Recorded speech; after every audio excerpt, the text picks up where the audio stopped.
नमस्कार साथियों। आज अपन बात करेंगे आरपीसी द्वारा आयोजित स्कूल व्याख्याता भर्ती परीक्षा के द्वितीय प्रश्न पत्र हिंदी विषय की विषय वस्तु के बारे में। कौन कौन सी पुस्तकें अपन पढ़ सकते हैं और कौन कौन सी पुस्तकों का अपन सहारा लेकर इस भर्ती परीक्षा में सफल हो सकते हैं। उससे पहले मैं कुछ बातें आपको स्पष्ट करना चाहूँगा कि मैं जो भी बुक लिस्ट बताऊँगा, पाठ्य सामग्री सजेस्ट करूँगा, वो मेरा व्यक्तिगत पॉइंट ऑफ व्यू से करूँगा और कुछ मेरे विद्वान साथी जो असिस्टेंट प्रोफेसर है, स्कूल लेक्चरर हैं, जो हिंदी विषय में काफ़ी अनुभव रखते हैं, उनसे बातचीत करने के बाद, उनसे पूछने के बाद जो चीज़ें निकल कर सामने आई, वो अनुभव आप लोगों तक साझा करूँगा। कुछ पुस्तकें मैंने स्वयं ने पढ़ी है, वो चीज़ें भी बताऊँगा। मेरा पहला आप सबसे ये निवेदन है कि यदि आपको ये बुक लिस्ट अच्छी लगती है तो आप इस बुक लिस्ट को फॉलो कीजिएगा। किसी के ऊपर किसी भी प्रकार का कोई दबाव या प्रेशर नहीं है। यदि आप पहले से ही कुछ किताबें पढ़ रहे हो या पढ़ चुके हो और आपको वो अच्छी लगती है तो आप उसे फॉलो कर सकते हो। मेरा इसमें कोई भी किसी भी प्रकार का कोई व्यक्तिगत हित नहीं है। और एक चीज़ और बताना चाहूँगा कि जिस भी राइटर या लेखक की मैं पुस्तक सजेस्ट करूँगा आप लोगों को, उसमें मेरा कोई व्यक्तिगत हित नहीं है। मैं निष्पक्ष रूप से, ईमानदारी से जो पुस्तकें अच्छी है उन्हीं के बारे में बात करूँगा। ना मैं किसी कोचिंग संस्थान से जुड़ा हुआ हूँ या ना मेरा किसी कोचिंग संस्थान से हित लाभ है। मैं व्यक्तिगत रूप से निस्वार्थ भाव से आपको जो चीज़ें बताऊँगा वो पूर्ण रूप से ईमानदारी से बताऊँगा। यदि आपको मेरी ये बुक लिस्ट अच्छी लगे तो आप इसको फॉलो कीजिएगा, अन्यथा आप जिस रणनीति से पढ़ते आए हो, जिन पुस्तकों का आप अध्ययन करते आए हो, जिन पुस्तकों पर आप लोगों का भरोसा, वो पुस्तकें अपनाइए। मुझे इसमें कोई दो राय नहीं है। चलो शुरुआत करते हैं।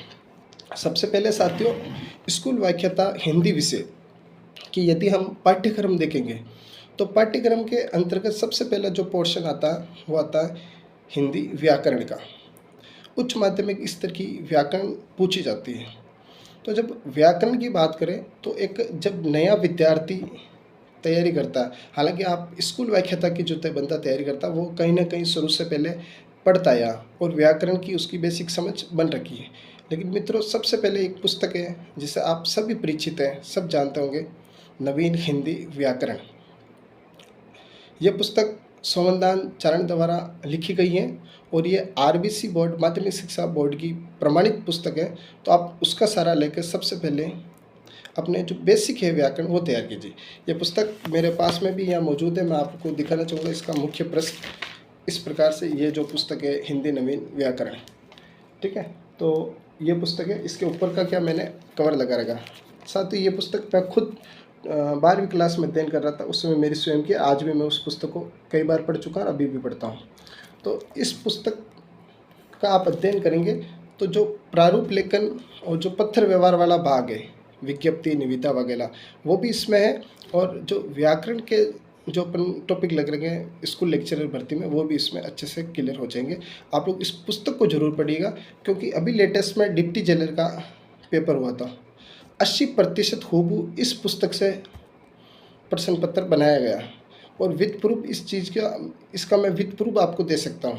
तो इसके एग्जाम्पल मुहावरा लोकोक्ति सीधा सीधा एग्जामिनर अपनी अप्रोच से सीधे पूछते हैं। तो ये पुस्तक तो आपको जरूर पढ़ना है। इसके साथ साथ व्याकरण के लिए बहुत सारी पुस्तकें मार्केट में अवेलेबल है। इसके साथ में मैं एक सुझाव देना चाहूँगा, यदि वासुदेव नंदन प्रसाद पुस्तक है, वो बहुत अच्छी व्याकरण की पुस्तक मानी जाती है। यदि आप वो पढ़ना चाहें तो पढ़ सकते हो। देन एक डॉक्टर केहार मैया की व्याकरणमाला नाम से पुस्तक आती है, ये मेरे पास होगी। तो ये पुस्तक बहुत अच्छी पुस्तक है, आप इसे भी पढ़ सकते हो। लेकिन ये थोड़ी बड़ी पुस्तक है और थोड़ी जटिल भी है। इस पुस्तक को पढ़ने के लिए आपको थोड़ी बहुत पहले बेसिक समझ होनी चाहिए, ठीक है। तो व्याकरण के लिए ये भी पढ़ सकते हो। मैंने शुरू से जब मैं रीट वगैरह की तैयारी कर रहा था तो मैंने डॉक्टर राघव प्रकाश भी पढ़ी है, तो ये भी अच्छी पुस्तक है। उसमें निसंदेह जिसने पहले राघव प्रकाश पढ़ रखी है वो इस पुस्तक का अध्ययन कर सकता है, इसमें भी कोई दो राय नहीं। लेकिन जो नवीन हिंदी व्याकरण है उस पुस्तक का अध्ययन करना बेहद जरूरी है। इसके साथ में बहुत सारी जैसे मानस पब्लिकेशन की भी पुस्तक आती है, व्याकरण की बहुत सारी पुस्तक आती है, लेकिन मैं सबसे पहले अगर मेरी प्रायोरिटी पे रखूँगा तो नवीन हिंदी व्याकरण पुस्तक, उसको आप अच्छे से कंठस्थीकरण कीजिएगा। 80% आपकी जो व्याकरण का सिलेबस का पोर्शन है वो वही कवर कर देगी, दूसरी पुस्तक आपको पढ़ने की ज़रूरत नहीं पड़ेगी। यदि आपको फिर भी लगता पढ़ना है तो आप इन्हीं किसी एक पुस्तक में हिंदी व्याकरण वाला वासुदेव नंदन प्रसाद भी अच्छी पुस्तक है वो पढ़ सकते हैं, और जो राघव प्रकाश पढ़ते हैं वो भी पढ़ सकते हो। इसके बाद में अगर आपको अभ्यास करना है तो अभ्यास के लिए भी डॉक्टर के आर मैया की अच्छी पुस्तक आ रही है, व्याकरण प्रश्नमाला। ये जो मेरे पास में पतली सी पुस्तक है, मैं किसी का कोई ऐड नहीं कर रहा हूँ, जो पुस्तक अच्छी है मैंने पढ़ी मैंने देखा है वही पुस्तक आपको बता रहा हूँ, तो इस पुस्तक को आप पढ़ सकते हो, ले सकते हो अभ्यास के लिए। लेकिन सबसे बढ़िया जो मुझे अभ्यास की लगी वो लगी दिशा 2020। तो जो दिशा 2020 का अगर नवीन एडिशन है तो आप उसको अभ्यास के लिए ले सकते हो। तो ये हो गई अपने नवीन हिंदी व्याकरण के पोर्शन के लिए, पत्र व्यवहार के लिए भी ये पर्याप्त है। दूसरा भाग आता है अपने रचनात्मक जो लेखन वाला पार्ट है स्कूल लेक्चर में, उसके लिए आरबीसी बोर्ड की अभिव्यक्ति और माध्यम पुस्तक आती है। उस पुस्तक का आप निस्संदेह अध्ययन कीजिए, 11वीं 12वीं की ये पुस्तक आती है और इनमें आपका लगभग पार्ट कवर हो जाएगा। यहाँ कोई विद्यार्थी मुझसे पूछेगा कि मूल पुस्तक मैं पढ़ना चाहता हूँ, तो डॉक्टर हरदेव बहारी की एक पुस्तक आती है राजकाज में हिंदी, वो पुस्तक भी आप पढ़ सकते हो यहाँ, और उस पुस्तक का आप अध्ययन कर सकते हो। अगला जो बड़ा पार्ट आता है वो आता है काव्य शास्त्र, और काव्य शास्त्र के भाग के लिए मैं पुस्तक बताना चाहूँगा। मूल पुस्तक के रूप में यदि आप पढ़ना चाह रहे हो तो काव्यांग परिजात नाम से लक्ष्मी नारायण चातक की पुस्तक आती है, उस पुस्तक का आप निस्संदेह अध्ययन करें। अच्छी पुस्तक है, अच्छे उदाहरण आप में मिल जाएंगे। यदि आप इसके अलावा कुछ पढ़ना चाहो तो अलंकार पारिजात डॉक्टर नरोत्तम स्वामी, ये पुस्तक भी मैंने देखी है, बहुत छोटी सी पतली सी पुस्तक है, अभी मेरे पास अवेलेबल नहीं है, मैं आपको दिखा देता। तो लक्ष्मी नारायण चातक की पुस्तक काव्यांग पारिजात और अलंकार पारिजात नरोत्तम स्वामी की पुस्तक, दोनों पुस्तक बेहद अच्छी है, आप दोनों लेकर पढ़िएगा, निश्चिंत आप एग्जाम में अच्छा करोगे। अब एक मेजर रोल निभाता है हिंदी साहित्य का इतिहास। मैं खुद हिंदी का विद्यार्थी हूँ, अध्येता हूँ। हिंदी साहित्य का इतिहास अभी जो लेटेस्ट 23 जून को आरपीसी द्वारा आयोजित स्कूल व्याख्याता का जो पेपर हुआ उसमें लगभग 57 प्रश्न पूछे गए, यानी 55 से 60 के बीच की रेंज होती है। अब प्रश्नों की संख्या बढ़ गई है क्योंकि जो शिक्षा मनोविज्ञान का जो पार्ट था वो फर्स्ट पेपर में ऐड किया गया। हिंदी साहित्य के इतिहास के लिए यदि कोई विद्यार्थी मुझसे पूछे जिस प्रकार से व्याकरण में शुरुआत के लिए नवीन हिंदी व्याकरण एक अच्छी पुस्तक हो सकती है, उसी प्रकार से कोई विद्यार्थी मुझे हिंदी साहित्य की बेसिक समझ बनाने के लिए मुझसे कोई पुस्तक पूछेगा और कहेगा मुझे 0 लेवल से शुरुआत करना है, तो उसके लिए मैं एक पुस्तक सजेस्ट करना चाहूँगा। ये पुस्तक आप अनिवार्य रूप से पढ़ा, आपकी समझ में जाए। यह है 11वीं और 12वीं की पुस्तक। मैंने इसको 2 से 3 बार पढ़ रखा, खूब बार पढ़ा होगा अब तो। यह पुस्तक है हिंदी साहित्य का संक्षिप्त इतिहास, आरबीडी, ये अपने आरबीसी बोर्ड की है, माध्यमिक शिक्षा बोर्ड की पुस्तक है, जो 11वीं और 12वीं क्लास में चलती है। इस पुस्तक को आप पढ़िएगा, निस्संदेह 30 से 40 प्रश्न सीधे सीधे इसी पुस्तक में से आपको देखने को मिल जाएंगे। ये पुस्तक ज़्यादा बड़ी भी नहीं है, उसमें 146 पेज है, तो आप आराम से उसको 1 या 2 दिन में इस पुस्तक को पढ़ सकते हो। तो बेसिक समझ के लिए आप यहाँ से प्रारंभ कीजिए। देन उसके बाद में एक पुस्तक आती है गोविंद पांडे और सरस्वती पांडे, हिंदी साहित्य का इतिहास भी आता है उसमें। वो वस्तुनिष्ठ प्रकार की जो पुस्तक है उसको आप लेकर पढ़िएगा, बहुत ही बड़ी अच्छी किताब है, इसको आप आराम से पढ़ सकते हो। और इसके बाद में मैं ये सजेस्ट करूँगा आपको गोविंद पांडे सरस्वती पांडे पढ़नी चाहिए। लेकिन गोविंद पांडे सरस्वती पांडे में आपकी जो आधुनिक गद्य की जो विधाएँ हैं, आधुनिक गद्य बहुत फैला हुआ भाग है, तो उसकी जो गद्य की विधाएँ हैं वो अवश्य रूप से आप गोविंद पांडे सरस्वती पांडे में दे रखी, आप उतना ही कर लोगे तो आप एग्जाम में अच्छा कर लोगे। इसके साथ साथ यदि कोई पढ़ना चाहिए तो प्रतियोगिता साहित्य दर्पण की पुस्तक आती है डॉक्टर अशोक तिवारी की, उससे भी आप अपना बेस तैयार कर सकते हो, वो भी हिंदी साहित्य के इतिहास के लिए एक अच्छी पुस्तक मानी जाती है। और यदि कोई थोड़ा और उच्च लेवल में, क्योंकि व्याख्याता का लेवल है, मैं हालांकि ज़्यादा पुस्तकें सजेस्ट करना पसंद नहीं करता हूँ, क्योंकि मुद्दा यह है कि हाँ याद कितना रहता है, लेकिन इसके लिए हिंदी साहित्य के इतिहास के लिए सबसे अच्छी पुस्तक और आप साथ में पढ़ सकते हो, तो ये मैंने ये भी पढ़ी थी, दृष्टि की, नेट JRF की पुस्तक, ये लो आपके समक्ष है, तो आप इसका सहारा ले सकते हो केवल हिंदी साहित्य का इतिहास के लिए।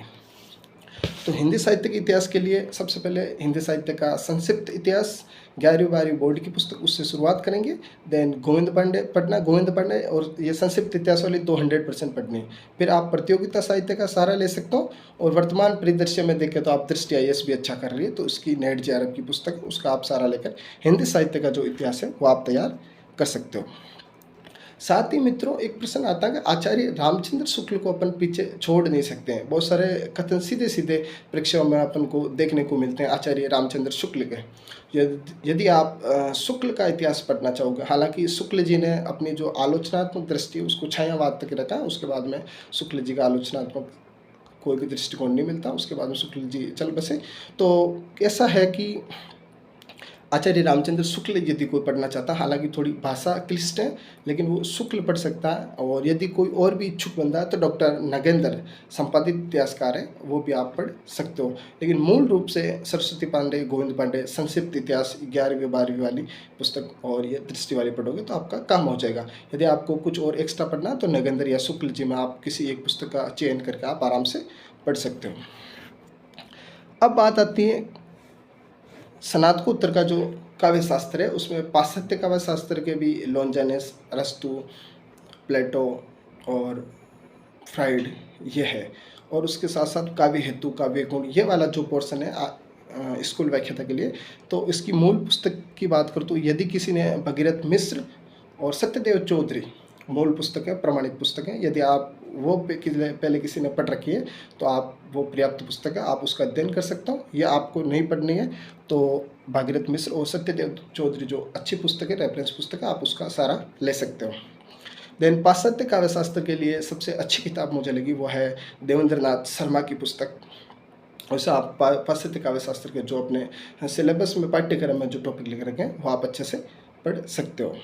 यदि आप मुझे पूछोगे सर मुझे एक गाइड के रूप में सुझाव दीजिए, तो गाइड के रूप में भारतीय व पाश्चात्य काव्य शास्त्र डॉक्टर KR मैया सर है, उनकी एक पुस्तक आती, आप उन्हें भी देख सकते हो, वो भी एक अच्छी किताब है। अब अगला पोर्शन आता है कि सर मुझे गद्य पद्य की रचना पढ़नी है। गद्य पद्य की रचना, हालांकि बहुत सारे विद्यार्थी मूल पाठ को पढ़ने में ज़्यादा अपनी रुचि रखते हैं, तो गद्य पद्य की रचनाओं के लिए आप मूल अगर जो टीकाई ला के पढ़ते हो तो सबसे बढ़िया। यदि आप मुझसे एक पुस्तक का सुझाव मांगोगे तो इस एक पुस्तक से आपका काम चल जाएगा। यह है डॉक्टर विवेक शंकर की अरिहंत पब्लिकेशन की पुस्तक आती है, हिंदी साहित्य दिग्दर्शिका। इसमें RPC के जो जितने भी फर्स्ट ग्रेड के सिलेबस के अकॉर्डिंग जो टॉपिक दे रखे, जो गद्य पद्य की रचनाएं विधाएं दे रखी, उसमें सारगर्भित रूप से दिए गए हैं, और अभी जो लेटेस्ट पेपर है उसको भी ये अच्छे से कवर करती है। तो इस पुस्तक को आप पढ़ सकते हो। बाकी बहुत सारी किताब आपको लाने की अलग अलग जरूरत कतई महसूस नहीं होगी। अगले पोर्शन की ओर बढ़ने से पहले आप मुझसे पूछोगे सर हिंदी साहित्य का इतिहास पर यदि वस्तुनिष्ठ प्रकार से हमें कुछ अभ्यास के लिए आप बताना चाहोगे, तो अभ्यास के लिए मैं एक चीज़ बताना चाहूँगा। तो सबसे पहले तो अभ्यास, हम जो रेनेसा क्लासेज है, हमारे गुरुदेव आदरणीय अर्जुन सिंह चौधरी सर, उनकी एक वस्तुनिष्ठ प्रकार की पुस्तक आती है, जो काव्य शास्त्र की एक पतली सी बुक है, और हिंदी साहित्य के इतिहास पे भी संपूर्ण वस्तुनिष्ठ प्रकार की पुस्तक है। हालांकि वो पुस्तक मार्केट में आपको उपलब्ध नहीं मिलेगी। वो पुस्तक आप रेनेसा संस्थान हिंदी, जयपुर, गुजर की थड़ी, वहाँ जाकर आपको वो पुस्तक प्राप्त कर सकते हो। यदि कोई जा सकता तो वो काफ़ी अच्छी पुस्तक है, गुरुजी ने काफ़ी अच्छी मेहनत की। मैं निष्पक्ष रूप से बोलूँगा, वो पुस्तक मैंने भी पढ़ी है और अच्छी पुस्तक। उस पुस्तक में से सीधे सीधे प्रश्न एग्जाम में देखने को मिलते हैं। यदि आप उसके अलावा मुझसे कुछ पूछोगे तो एक पुस्तक और है जो आपको हिंदी साहित्य के इतिहास के अभ्यास के लिए, ये जो डॉक्टर KR मैया सर और इनके शिष्य हजारी राम, इन्होंने सिर्फ हिंदी साहित्य का ये प्रश्न संचिका नाम से हिंदी साहित्य का जो इतिहास है उसमें वस्तुनिष्ठ प्रकार की जो पुस्तकों के लिए, ये भी बहुत पतली सी इतनी सी किताब, आप इसका भी सहारा लेकर इसको भी पढ़ सकते हो। ये भी अच्छी पुस्तक है। और समग्र रूप से यदि आप पढ़ना चाहोगे तो यूथ कंपटीशन की पुस्तक है, वो सफिशिएंट पुस्तक है। यूथ कंपटीशन की पुस्तक आप लीजिएगा और उसको आराम से पढ़ सकते हो, लेकिन वही चीज़ पढ़नी जो आपके फर्स्ट ग्रेड के पाठ्यक्रम में लिख रखी है। अगला जो अपना पोर्शन आता है भाषा विज्ञान। जहाँ तक मैं भाषा विज्ञान की मैं बात करूँ तो भाषा विज्ञान के लिए जो पुस्तक है वो दृष्टि नेट JRF की जो पुस्तक आती है, उसकी जो पहली यूनिट है उसमें भी शायद भाषा विज्ञान का दे रखे। हाँ, ये नहीं मेरे पास, तो ये दृष्टि वाली पुस्तक है, इसमें से आप भाषा विज्ञान का जो पोर्शन है इसमें 5 प्रश्न आते हैं, तो आप अच्छे से कर सकते हो। यदि कोई गाइड पढ़ना चाहते हो, कोई नोट्स कोचिंग के अवेलेबल हो, तो वो आप आराम से पढ़ सकते हो भाषा विज्ञान के पोर्शन के लिए। और अगला अपना जो मेन पोर्शन आता है वो आईसीटी और शिक्षा शास्त्र। इसके लिए अवनी पब्लिकेशन की पुस्तक आती है डॉक्टर देव सिंह दाबाई सर की, तो वो पुस्तक आप छोटे से पोर्शन के लिए शिक्षा शास्त्र और आईसीटी के पोर्शन के लिए आप पढ़ सकते हो। तो अपना ये मोटा मोटा जो स्कूल व्याख्याता का पाठ्यक्रम है, इसके लिए कुछ पुस्तकें मैंने आपको बताई हैं। यदि आपको इन पुस्तकों को अध्ययन करना अच्छी लगती है तो आप निस्संदेह इस पुस्तकों को लेकर आप पढ़िए, आप एग्जाम में बहुत अच्छा करोगे। मैंने जो ये पुस्तक सूची बताई है बिल्कुल निष्पक्ष और ईमानदारी से बताई, यदि आपको इसको फॉलो करके चलना है तो आप पढ़ सकते हो। मेरा आप लोगों को ये सुझाव रहेगा अंतिम रूप से कि एक भाग विशेष के लिए, पाठ विशेष के लिए अधिकतम 2 पुस्तकें ही रखें। ज़्यादा पुस्तकों का इकट्ठा करना आपके लिए घातक हो सकता है। देन उसके बाद में यदि आप ज़्यादा पुस्तकें या ज़्यादा विषय सामग्री एकत्रित करते हो तो इकट्ठा करने से आपका क्या होता है, आप उसको रिवाइज नहीं कर पाओगे और याद नहीं कर पाओगे। तो मेरा ऐसा मानना है कि कंटेंट हमेशा लिमिटेड रखें, उसका बार बार दोहरान करें। ठीक है साथियों, तो ये अपने जो 150 150 प्रश्न आते हैं और 300 अंकों का जो आरपीसी स्कूल लेक्चर का जो द्वितीय प्रश्न पत्र आयोजित होता है उसके लिए मैंने पुस्तक सूची बताई है। आप निस्संदेह इन पुस्तकों का आप अध्ययन कीजिएगा, आपको सफलता मिलेगी, मेरा ऐसा मानना है। और ये जो मैंने रेफरेंस पुस्तकें बताई ये बड़ी सरल और सहज भाषा में है, और इसके अलावा भी आपको कोई मार्केट में अच्छी पुस्तकें देखने को मिलती हैं और आपको उस पर भरोसा, तो आप निस्संदेह पढ़ सकते हो। गाइड के रूप में मुझे कोई विद्यार्थी, वैसे बहुत सारे हैं जो औसत दर्जे के विद्यार्थी हैं जो सोच रहे होंगे सर इतनी पुस्तक अपन नहीं पढ़ पाएंगे, अपन इसका नोट्स कैसे बनाएंगे, मुझे एक आप गाइड रेफर करो। तो मनोज मिश्रा की एक गाइड आती है फर्स्ट ग्रेड की, वो ले सकते हो। बड़ी सरल और सिंपल भाषा में आपको वो गाइड मिल जाएगी, तो उसको आप अच्छे से पढ़ के समझ सकते हो। लेकिन एक गाइड को आधार बना के तैयारी करना मैं उचित नहीं मानता हूँ, लेकिन किसी को करना तो वो कर सकता है। बहुत बहुत धन्यवाद विद्यार्थियों, मस्त रहिए, पढ़ते रहिए। और भी आपका किसी भी प्रकार की जिज्ञासा को प्रश्न हो तो आप कमेंट बॉक्स में ज़रूर लिखिए। ये चैनल आपके अपने भाई का चैनल है, इसे सब्सक्राइब भी कर लीजिए, और जो साथी तैयारी कर रहे हैं स्कूल व्याख्याता की उन तक ये बात पहुंचाने के लिए इस वीडियो को शेयर भी कीजिएगा। एक वीडियो में और लेके आऊँगा, उसमें सेकंड ग्रेड की पुस्तक सूची के बारे में अपन बात करेंगे, और एक वीडियो में रीट वालों के लिए भी बात कर लूँगा। ठीक है, और जैसे ही समय मिला अगर मुझे तो जो फर्स्ट पेपर है स्कूल व्याख्याता की उसके लिए भी अच्छी जो विषय वस्तु जो आरपीसी के बदलते पैटर्न अकॉर्डिंग कौन सी हो सकती है उसके ऊपर भी बात कर लेंगे। नमस्कार।